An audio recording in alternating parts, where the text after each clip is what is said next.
It's been 10 years since Edward Snowden leaked to us what the United States government is doing surveillance-wise against United States citizens. And so it is fitting this week that Vice came out with several articles detailing exactly what the U.S. government is doing through the Customs and Border Protection Agency. They are using AI-powered software that searches through your social media in order to give you a risk score. This is being used by Customs and Border Patrol agents apparently to decide whether you need further interrogation or whether you should be allowed back in the United States. We're going to get into that and this massive invasion of privacy and what they're doing. You need to be aware of this because this definitely impacts you and your life and what you're doing even here online. Let's jump into it, folks. Welcome to the Poplar Report. I'm Steve Poplar. I'm an accountant by trade, and we talk about things on this channel that they don't want to talk about in the wider media out there, and we delve into the nitty-gritty. We get into some of the details, the information. I get you raw information, and you can think about what that means for you. This is for intelligent people, and I'm glad you all are here. So this program, this software program, is called Babel X.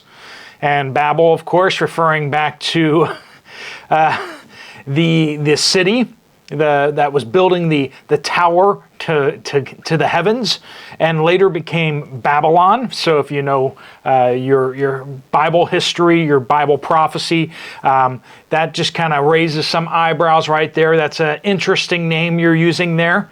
Babel X. It is a AI-powered program that skims through all of your interactions online. Social media, it looks at things like your web search history. It uses apps on your phones.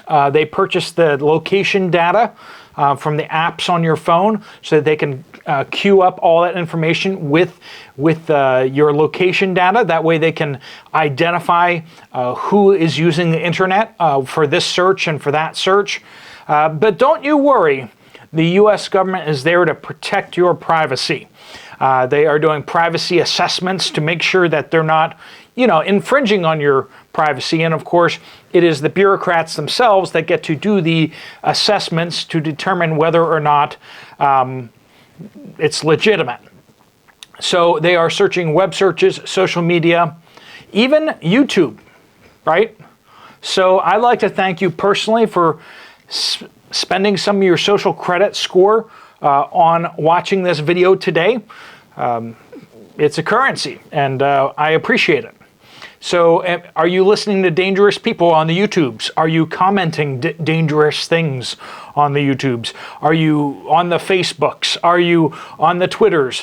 Where are you spreading malcontent and dangerous ideas and questioning democracy? Where are you doing that? Friends, I think today, given how they're scoring those things, if you're not doing those things according to them, we should be worried about you. Considering that there are rainbow flags on U.S. embassies in all countries that are friendly with rainbow flag stuff, they're not in Middle East. They're not in Saudi Arabia. You go to the U.S. Embassy in Saudi Arabia, if you think you're going to see a rainbow flag there, you're not. You go to the U.S. Embassy in Jordan, if you think there's going to be a rainbow flag there, nope, definitely not. Countries we don't mind provoking and angering, of course there's flags there, but not with Arab, because in intersectionality, I think Muslims are slightly above African Americans, I think or maybe slightly below, somewhere in that area. So depending on how oppressed you are, Muslims are somewhere in there, and so they would never want to offend them, but. So considering that we have those rainbow flags on embassies all around the world, you just tell me what you think they're going to flag as dangerous or subversive content. If you ever talk about any of the woke policies, you're probably getting flagged. You're probably getting dinged on your social credit score for all sorts of things that we would consider to be patriotic American things. Does your profile have an American flag on it? Because, oh, heaven forbid that. I mean, you're just going around offending everybody, and so clearly you are a threat to democracy. Have you spoken your mind recently? Have you shared through emails that you thought were private, which are not? If you're using Gmail or Yahoo or Hotmail, these services, they're not private. If you think they're private, you are mistaken. There are some more private email servers out there, but you usually have to pay for them. So if you have a good web service that you use, pop it down in the comments below. Now, it may sound like I'm about to tell you about a wonderful tunneling software or VPN, but friends, I hate to break this to you, but VPNs do not hide you from the US government. Yeah, I said it. I know a lot of people will insinuate that you will be hidden from the US government by using a VPN, but it doesn't work like that. Friends, they are tracking your cell phone location. They are identifying web traffic with individuals, and they can figure out who you are. They're tracking you by your social security number, your email address, your cell phone number, your cell phone location data. They can figure out someone is using internet at place X. Well, let's see whose cell phone is close to there at the same time. And they can figure it out like that. We are up against artificial intelligence that can crunch lots and lots of data, connect all sorts of data points. If you think you're hiding out there, you're not. So the Customs and Border Patrol folks who definitely collect customs, but they do not protect the border, unless you're coming through an airport, then they sort of protect the border, but not the other borders.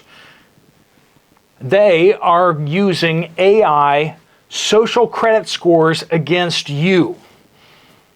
Anytime you go out of the country and come back into the United States, you are being scored.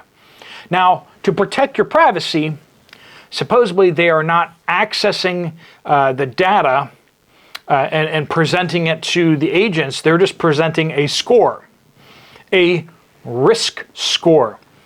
So it'd be interesting, folks, to hear what your risk score is when you come through the border and what my risk score is. And if you want to object to what your risk score is and say, well, I want to know where that number's coming from, I want to know what information is being used against me to flag me for further review, tough luck, because you're guilty until proven innocent. Even then, with this type of system, you're guilty because they say you're guilty. And you have no recourse. No recourse whatsoever. We've seen this with other things, other government programs where they do a background check. People who are getting background checks for boomsticks. Some people who have names or who have other people using their social security numbers can continuously get flagged again and again and again. We saw this after 9/11 where people were put on the no-fly list for no reason whatsoever. And it was super hard for them to get off these no-fly lists, even though there was no legitimate reason why they were put onto this no-fly list. Friends, that's happening again, but you're not aware of it. Now, I have to give kudos to Vice. I don't know if they're Vice News or Vice Media or whatever. I don't like their name necessarily, but they've been doing some investigative reporting recently, and they do some pretty good stuff. Well, they've been doing freedom of information requests of the U.S. government, particularly of Customs and Border Patrol recently, and that's what they've been coming up with. So this Babel X program, which is based off of a research program started in 2018 called Night Fury. They did a test pilot program of assigning risk scores based off of social media usage. and then they retired that program when they brought in the Babel X program. The Babel X program is what is operating now, and what, just to give you an idea, what's on that screen when they're checking you into the United States, there's a score on that screen. A number to tell them how risky you are, how dangerous you are, what insidious thoughts you have had go through your mind, and things that you have done on the internet that you should not have. Friends, welcome to dystopian future today. And this is just one small glimpse of what they are doing out there right now to you without your consent and with no recourse for you. Friends, if you don't like that, but you do like me exposing what they're doing out there, please do hit the thumbs up button. I appreciate that. If you haven't already subscribed to this channel, we keep bringing you the most relevant news out there. We're breaking relevant news and doing as best we can to get that to you as well as everyone else. Make sure you are subscribed for that. If you want to check out another video from this channel, there's one right up here on the screen. We'll see you over there, or we'll see you later. Steve Poplar of the Poplar Report, out.